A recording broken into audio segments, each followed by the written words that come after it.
So you're looking to master the art of writing and get your ideas across perfectly, every single time. Well, welcome to The Explainer. You're in exactly the right place. Today, we're taking a highly practical, really energetic look at something we literally use every single day, but kind of take for granted: the humble paragraph. We're going to break down the exact anatomy of a perfect paragraph so you can write with absolute clarity and confidence from here on out. Let's get right into it. Now I have to ask you, what makes a paragraph actually work?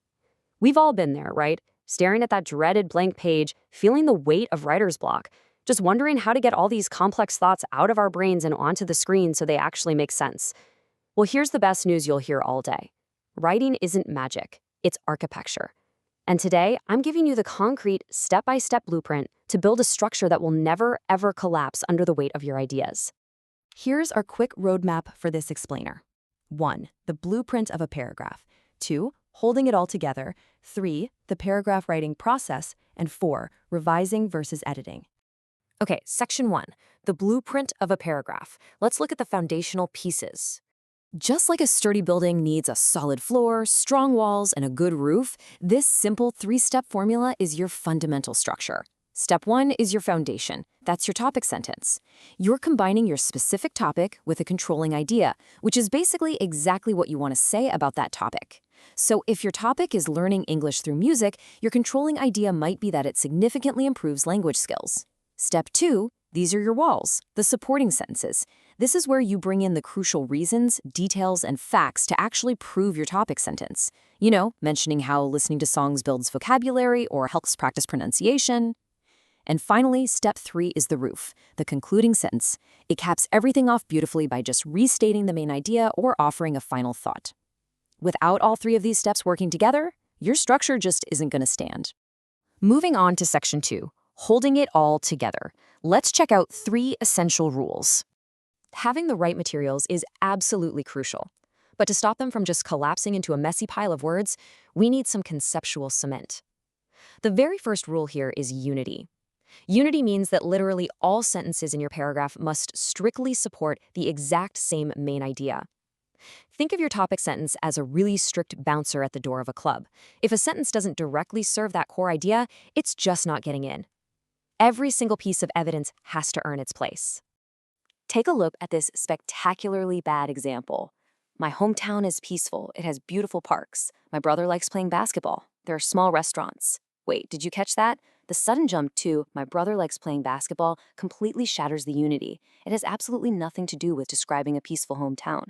It's like a random piece of scrap wood in our building, and it's gotta go. Now, once you have unity, you've got to establish coherence. Coherence means your ideas are tightly connected and presented in a logical, predictable order. And you pull this off by using transition words. Words like first, moreover, however, and therefore. These transitions act as clear signposts. They create these incredibly smooth, logical pathways between your ideas, so your reader never gets lost walking through your paragraph.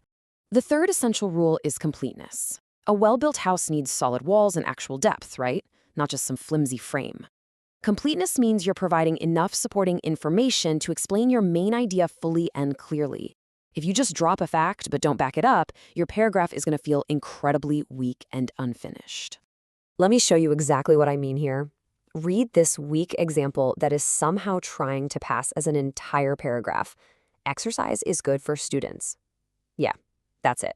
Notice how utterly flat and empty that feels? It's suffering from a major lack of depth. No examples, no evidence, no facts, just a lonely topic sentence shivering in the cold without any walls to hold it up. Now contrast that with this much stronger, way more complete version. Exercise is good for students because it improves physical health, reduces stress, and helps them concentrate better in class. Listen how much more dynamic that is. By adding 3 highly specific reasons, we instantly achieved completeness. This stark contrast perfectly proves why you absolutely need robust supporting details. All right, section 3, the paragraph writing process. Here is our construction schedule. Okay, so we totally understand the anatomy and the materials, but how do we actually execute the build? Look, good writing is almost never some sudden, lucky burst of magic. It's a highly achievable, repeatable process, and it happens in 7 distinct stages. It starts with pre-writing. using techniques like brainstorming or mind mapping to generate ideas. Next is organizing, picking the best ideas and putting them in a logical sequence.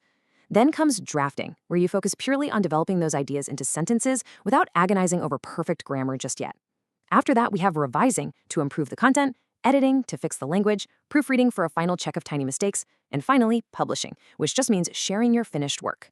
The absolute key here is permanently locking this sequence into your brain. I want you to remember this punchy little mnemonic. Think, organize, write, improve, correct, check, share. Let's do that one more time, really let it sink in. Think, organize, write, improve, correct, check, share. If you follow those 7 straightforward steps, you will literally transform writing from a frustrating chore into a totally manageable process.